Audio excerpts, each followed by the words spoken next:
우리 사도 신경하심으로 금요일 새벽기도 하나님 앞에 드리겠습니다. 다 같이 사도 신경하겠습니다. 나는 전능하신 아버지 하나님, 천지의 창조주를 믿습니다. 나는 그의 유일하신 아들 우리 주 예수 그리스도를 믿습니다. 그는 성령으로 잉태되어 동정녀 마리아에게서 나시고 본디오 빌라도에게 고난을 받아 십자가에 못 박혀 죽으시고 장사된 지 사흘 만에 죽은 자 가운데서 다시 살아나셨으며 하늘에 오르시어 전능하신 아버지 하나님 우편에 앉아 계시다가 거기로부터 살아있는 자와 죽은 자를 심판하러 오십니다. 나는 성령을 믿으며 거룩한 공교회와 성도의 교제와 죄를 용서받는 것과 몸의 부활과 영생을 믿습니다. 아멘. 찬송.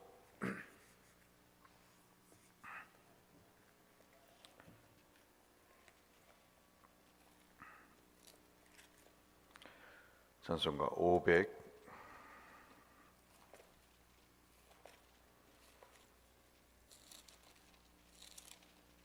찬송가 502장 한번 찬송하겠습니다. 찬송 502장.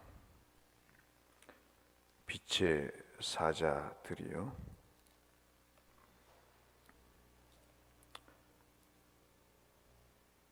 찬송가 502장입니다.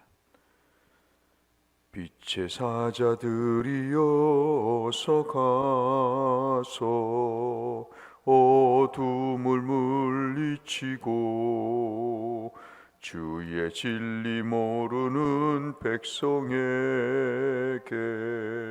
복음의 빛 비춰라. 빛의 사자들이여 복음의 빛 비춰라. 죄로운 밤 밝게 비춰라. 빛의 사자들이여 선한 사역 위하여 힘을 내라. 주 함께 하시겠네. 주의 크신 사랑을 전파하며 복음의 빛 비춰라. 빛의 사자들이여 복음의 빛 비춰라. 죄로운 밤 밝게 비춰라. 빛의 사자들이여 주님 부탁하신 말 순종하여 이 진리 전파하라.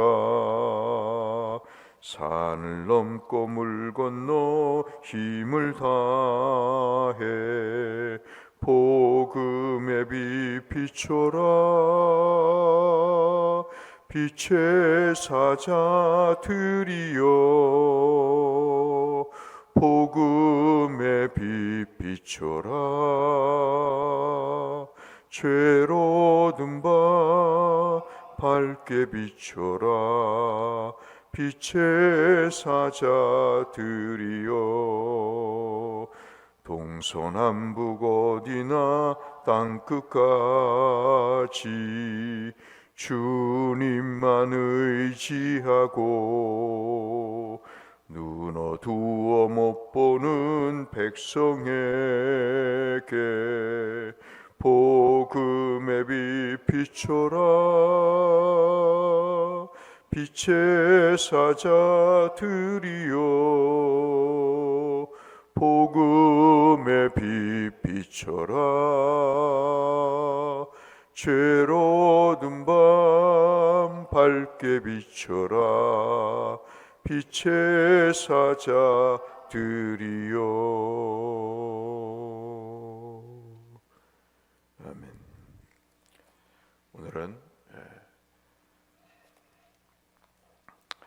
로마서 4장 말씀을 함께 보겠습니다.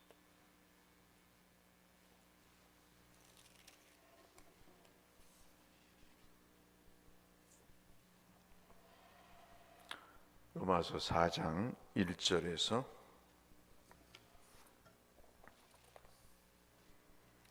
17절까지의 말씀.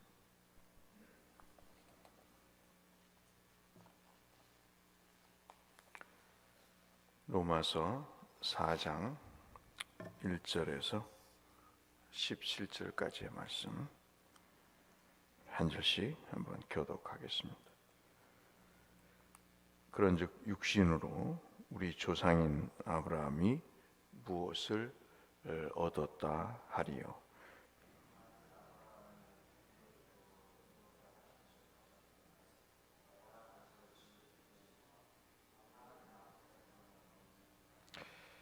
성경이 무엇을 말하느냐? 아브라함이 하나님을 믿음에 그것이 그에게 의로 여기신 바 되었느니라.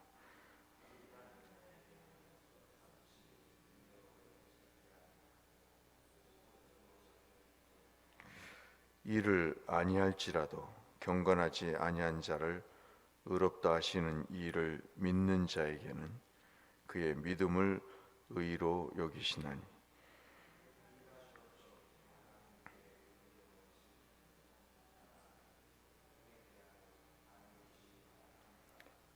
불법이 사함을 받고 죄가 가리워짐을 받는 사람은 복이 있고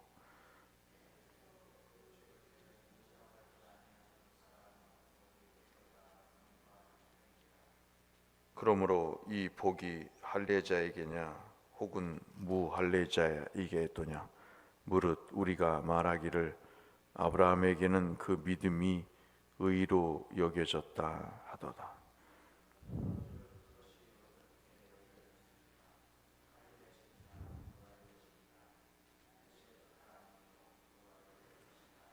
그가 할례의 표를 받은 것은 무할례 시에 믿음으로 된 의를 인친 것이니 이는 무할례자로서 믿는 모든 자의 조상이 되어 그들도 의로 여기심을 얻게 하려 하심이라.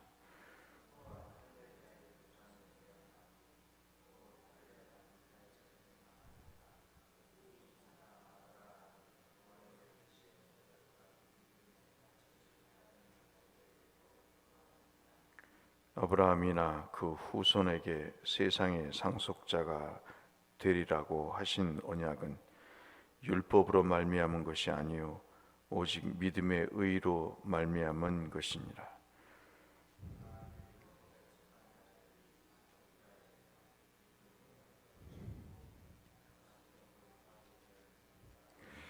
율법은 진노를 이루게 하나니 율법이 없는 곳에는 범법도 없느니라.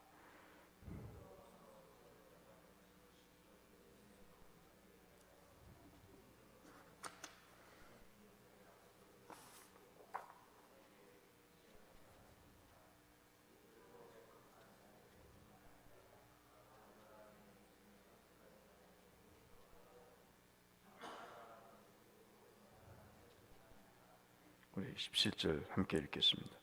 기록된 바 내가 너를 많은 민족의 조상으로 세웠다 하심과 같으니 그가 믿는 바 하나님은 죽은 자를 살리시며 없는 것을 있는 것으로 부르시는 이시느니라. 아멘.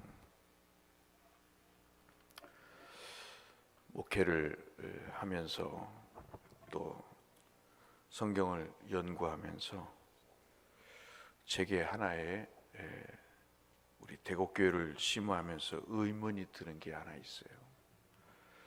물론 대곡교회뿐만 아니라 모든 사람들에게도 공통적으로 나타나는 현상이 뭐냐면 공로주의입니다. 내가 무언가를 했기 때문에 이러이러한 대우를 받아야 되고 이러한 권리가 있다고 하는 생각입니다. 주식회사는 그럴 수 있습니다. 예를 들어서 주식이 100개가 있는데 내가 한 20개를 가졌다. 그러면 그 지분이 대단한 것입니다. 한 2%만 가져도, 2개만 가져도 대단한 것인데 20개를 가졌다 그러면 누가 발언을 해도 그 사람의 의견을 무시할 수가 없습니다. 그러니까 세상의 공로주의라고 하는 것은 나의 지분이 있는 거죠. 내가 이만큼의 힘이 있고 이만큼의 내 몫이 있기 때문에 나는 이만큼을 할 수 있다. 근데 여러분 가만히 생각해 보시면 그것만큼 합리적인 것도 없습니다. 세상은 그렇습니다. 세상은 가진 자가 힘을 쓰게 돼 있습니다. 그래서 그 사람을 대우하고, 여러분 재벌들이나 어떤 자리에 있는 사람들을 보면 얼마나 자신 있고 그리고 건방지기도 하고 얼마나 위세를 떱니까?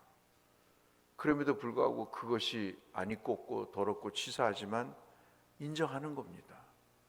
왜냐하면 그 사람이 그만큼의 노력과 힘으로, 자기의 실력으로, 그리고 그만큼의 몫이 있기 때문에 그런 것입니다. 세상은 그렇게 돌아가는 것입니다. 근데 여러분 오늘 말씀을 보시면 우리가 신앙이 어디서부터 출발하는가?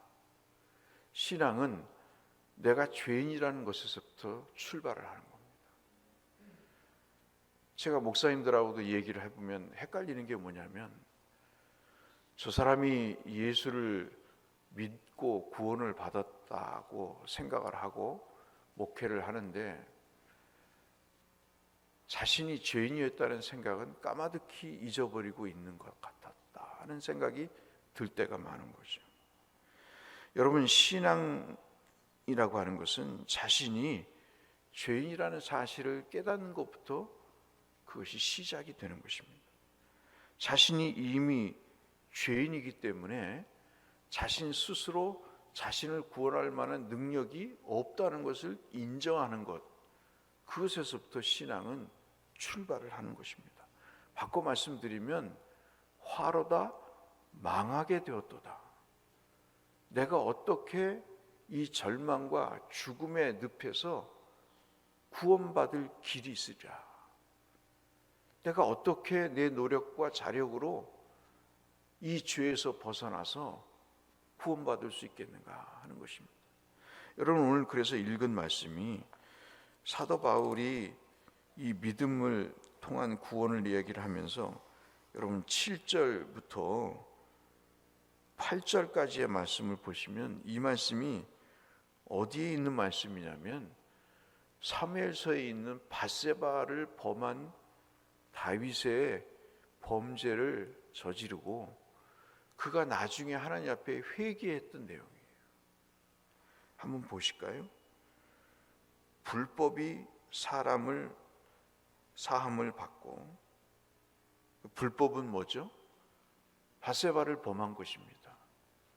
남편을 전쟁터에 나가 죽게 하고 정말 아무런 죄가 없는 가정을 풍지박산 만들어서 자기의 아내로 삼고 애를 갖게 하고 그 남편은 죽여버리는, 그러한 불법이 사함을 받고 죄가 가리워짐을 받는 사람은 복이 있다. 그렇지 않겠습니까? 그러한 억만 죄를 저질렀는데 그 죄를 사해 주시고 그 죄가 없는 것처럼 덮어주신 가죽옷이 그런 거지 않습니까?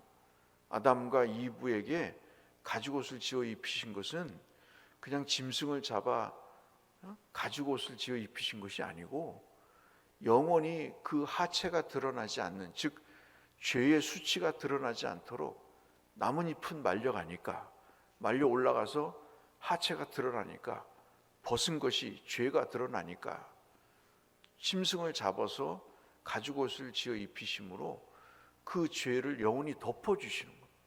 그러니까 가죽옷을 지어 입히신다는 것은 가죽옷을 지어 입히신다는 의미를 넘어서서 어떤 것이 희생이 돼서 그 아담과 하와의 죄가 영원히 덮어진다는 것입니다. 없는 것처럼 보이게 하신다는 겁니다. 그런 사람은 복이 있지 않느냐 하는 것입니다. 이게 시편에서 다윗이 말씀드린 대로 밧세바를 범하고 나서 자기가 받은 은혜를 하나님 앞에 고백하는 겁니다. 내가 믿음 쪼가리 하나 없는데, 내가 어떤 공로 하나도 없는데 하나님이 내 죄를 이렇게 사해 주신 것에 대해서 내가 가만히 생각하니까 나는 세상 천지의 어떤 사람보다 복이 있는 사람이다. 내가 목사가 되고 장로가 되고 권사가 되고 집사가 된 것을 가만히 생각해 보니까 이게 도대체 될 사람이 아닌데 됐다는 거예요.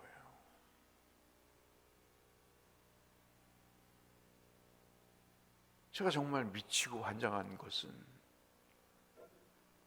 이것을 설교를 하는데 삶에서는 자기가 자기 공로로 됐다고 생각하는 거예요. 그렇게 말을 하고 주장을 하는 것입니다. 내가 너한테 해준 게 얼마나 있는데. 우리 자녀한테도 그러잖아요. 내가 너한테 어떻게 했는데, 내가 너한테 먹을 거, 입을 거 안 입고 안 쓰고 내가 너한테 어떻게 했는데 네가 나한테 이래? 여러분, 그거 가만히 생각해 보면 그거 죄 짓는 거예요. 저도 그랬거든요. 섭섭하죠. 얼마나 섭섭하겠어요. 근데 가만히 생각해 보면 그 입고 먹고 쓰는 모든 것 하나님이 주신 거잖아요. 하나님이 돈을 벌게 하시고 건강을 주시고 실력을 주셔서 그 어느 영역에서 일하도록 하시게 하신 것이 않습니까?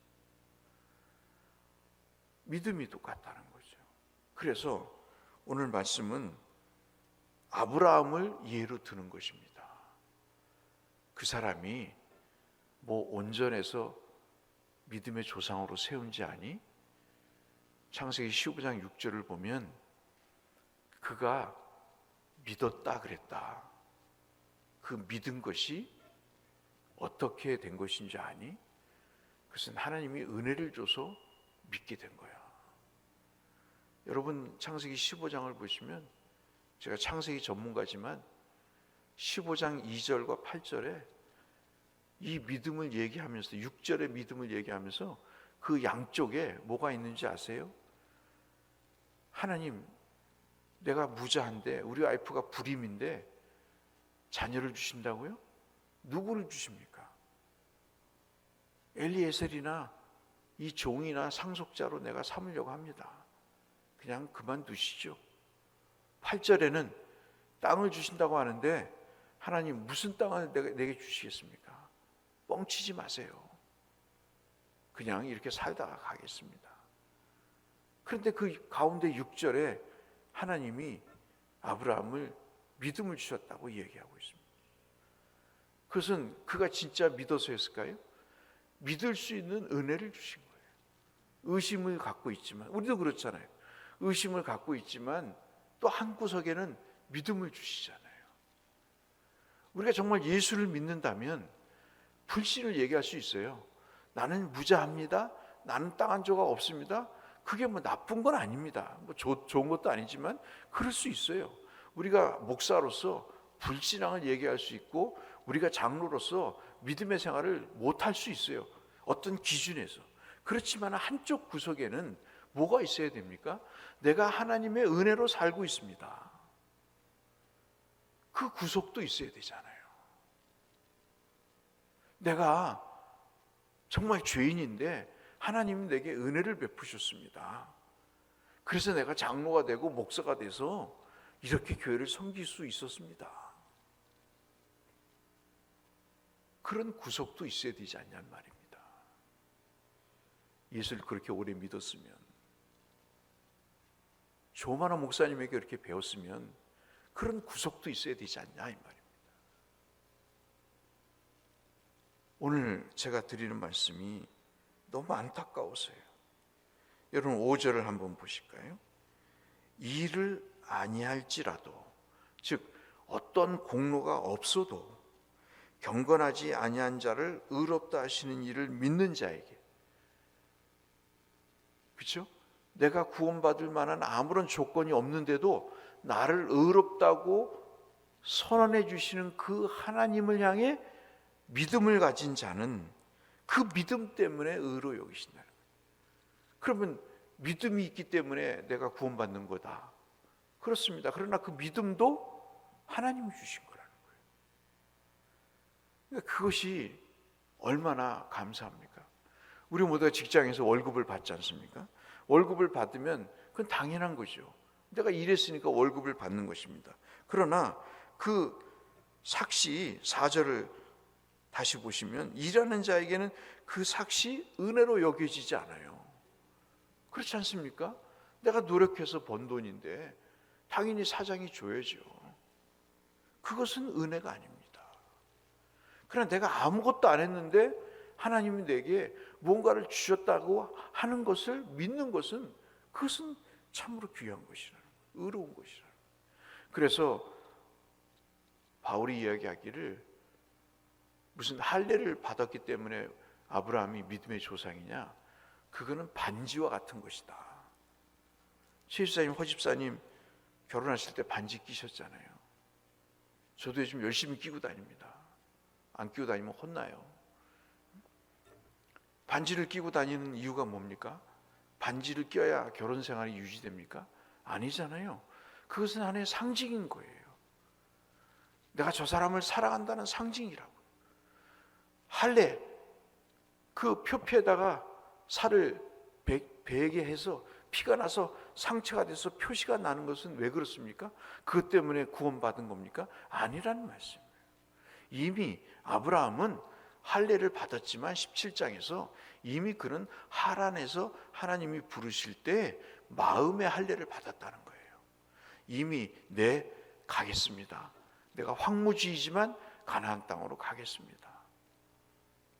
여기서 먹고 살 일이 정말 좋고 환경이 좋지만 제가 우르를 떠나는데 하란을 못 떠나겠습니까? 제가 가나안 땅으로 가겠습니다. 그런 믿는 구석이 있었다는 거죠. 오늘 제가 조금 답답해서 여러분에게 말씀을 드린 거예요. 우리가 신앙생활을 얼마를 할 수 있을지 모르지만 정말 사기치지 않고 내 자신에게도 하나님께도 정말 거짓으로 포장하지 않고 진실로 하나님 앞에 나를 구원해 주신 하나님을 믿고 의지하고 감사하면서 날마다 내 죄를 용서해 주신 하나님께 그 믿음을 표하며 사는 것이 진짜 믿음이다 하는 것을 말씀을 드리고자 하는 것입니다. 그래서 17절 마지막 말씀을 보시면 내가 너를 많은 민족의 조상으로 세웠다 함과 같이 그가 믿는 바 하나님은 죽은 자를 살리시며 없는 것을 있는 것으로 부르시는 이시니라. 그러니까는 22장에서 아들을 바치는 거예요. 히브리서에서 이 말씀을 하시잖아요. 이 아들을 바쳐도 죽게 하셔도 하나님은 살리실 것을 믿었다고 아브라함의 믿음을 그렇게 말하는 겁니다. 우리 대국교회가 그 자리로 가야죠. 그렇게까지 김태진 목사님 말씀하신 대로 성화 구원을 이루어 가야죠. 언제까지 주일학교 학생도 믿지 않는 그런 믿음의 자리에서 우리가 자라갈 수 있겠습니까? 사랑하는 성도 여러분, 하나님은 없는 것을 있게 하시는 분이십니다. 그 믿음을 우리가 갖고 살 수 있기를 바라서 이 말씀을 드렸습니다. 오늘 하루를 사시면서 하나님 나를 구원해 주시고 없는 것에서 있게 하시는 하나님이 나를 붙들어 주시니 감사합니다. 나를 정말 보잘것없는 나를 이 자리에 세워주시고 이 교회를 세울 수 있도록, 섬길 수 있도록 저를 대표자로, 저를 지도자로, 저를 봉사자로 세워주시니 감사합니다. 하나님, 나를 불쌍히 여기시고 더 은혜를 베푸셔서 온전하게 하나님께 영광이 되고 성도에게 유익이 되는 신앙인으로 살아가게 하옵소서. 기도하시고 그 은혜를 누리시는 모든 성도님들 되시기를 주의 이름으로 축원합니다. 거룩하신 아버지 하나님, 이 믿음 변치 않도록 발전할 수 있도록 은혜를 더하여 주옵소서. 예수님 이름으로 기도 올리옵나이다. 아멘. 하늘에 계신 우리 아버지, 아버지의 이름을 거룩하게 하시며 아버지의 나라가 오게 하시며 아버지의 뜻이 하늘에서와 같이 땅에서도 이루어지게 하소서. 오늘 우리에게 일용할 양식을 주시고 우리가 우리에게 잘못한 사람을 용서하여 준 것 같이 우리 죄를 용서하여 주시고 우리를 시험에 빠지지 않게 하시고 악에서 구하소서. 나라와 권능과 영광이 영원히 아버지의 것입니다. 아멘.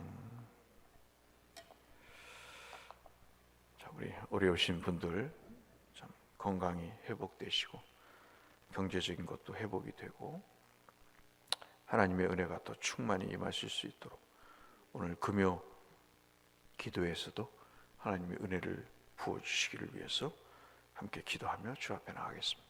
기도하겠습니다. 하나님 아버지, 감사합니다. 오늘도 우리를 고요히 깨우셔서 주의 말씀에 기도의 자리에 서게 하셔서 감사합니다.